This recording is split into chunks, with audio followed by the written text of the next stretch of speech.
ከዚህ ጋር ደግሞ እንደምናየው መግለጫዎችን የሂሳብ መግለጫዎችን የአልጀብራ መግለጫዎችን አንዳዊ ወይም አሃዳዊ ሁለታዊ ወይም ሁለታይ ባለብዙ ቁም መሆናቸውን መለየት መቻል አለብን። ሀ ምን ይላል? ሁለት ቁሞች ነው ያሉት ሁለታይ ነው። ሁለታይ ነው። ሁለታይ ነው። ሁለታይ ነው። ለ ደግሞ አሃዳዊ ነው። አሃዳዊ ወይም አንዳዊ ነው። ሐመርሃ 38 ቀን ሲቀነስ 10 ሲደመር 20 ባለ ብዙ ነው። ነው። 8 ሲቀነስ 20 ሁለታይ ነው። ሁለታዊ ሁለታይ ነው። ሁለታይ ነው። ለጥሬ ባለጀብር ግልመጫ ጻፉላ ባለጀብር ወደ ሂሳባዊ ቃል መቀየር ነው። 12 እና አንድ ያልታወቀ ቁጥር ሲደመር ሁለተኛው 12 እና አንድ ያልታወቀ ቁጥር ቢሆን ሲደመር 12 ይሆናል ማለት ነው። ነው ይሄ ለ12 እና አንድ ያልታወቀ ቁጥር ብንለው 8 እና አንድ ያልታወቀ ቁጥር ብዜት 8 ሲባዛ በ8 ብዜት ስለሚል ማለት ነው። ሐመርሃ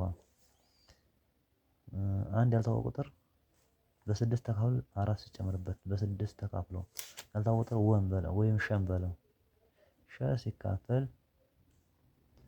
በስድስት ሲደመር 14 ያ ማለት ስድስተኛ ሲደመር 14 ይሆናል ማለት ነው። አንድ ያልታወቀ ቁጥር አለቀ ሐመርሃስ ለን ዘርዬዋለሁ ይሄ ሐመርሃ ነው። እሺ ወስደው 12 ምን ይሆናል? በዓሉ ምክንያት በማድረግ የጫማ ዋጋ በ200 ብር ቀነሰ። ጫማው ብንለው ሲቀነስ 200 ይሆናል። በ200 ይቀነስልናል። ሐመርሃ አንድ የታወቀ በ8 ሲባዛ 8 ሲባዛ 8 ይሆናል። ደግሞ አንድ ያልታወቀ ቁጥር ይሄ ነው። አንድ ያልታወቀ ቁጥር በስድስት ተካፍሎ ሲደመር 14 ስድስተኛ ሲደመር 14 ይሆናል ማለት ነው። ይሆናል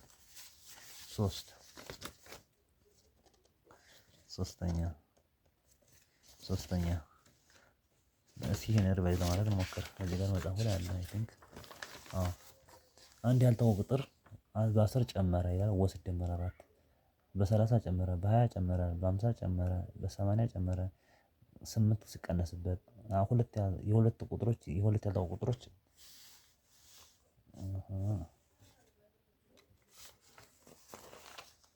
የሁለት ያልታወቁ ቁጥሮች ከተባለ ምን እናደርጋለን? ሁለቱንም ምን ማድረግ ነው? ማቀናነስ ሁለት ወስደን የሁለት ያልታወቁ ቁጥሮች ድምር ከተባለ ደግሞ ሁለቶችን መደመር ነው። የሚከተሉትን አልጀብራዊ መግለጫ በአረፍተ ነገር ግለጹ። ምንድነው? ሲደመር 5 አንድ ያልታወቀ ቁጥር ያልታወቀ ቁጥርና 5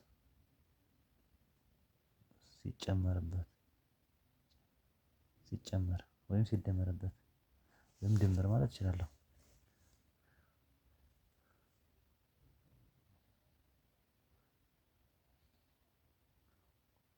እንደ 30 አንድ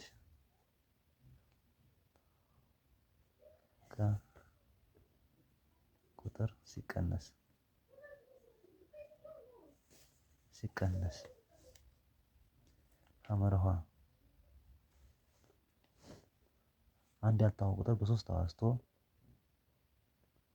አንድ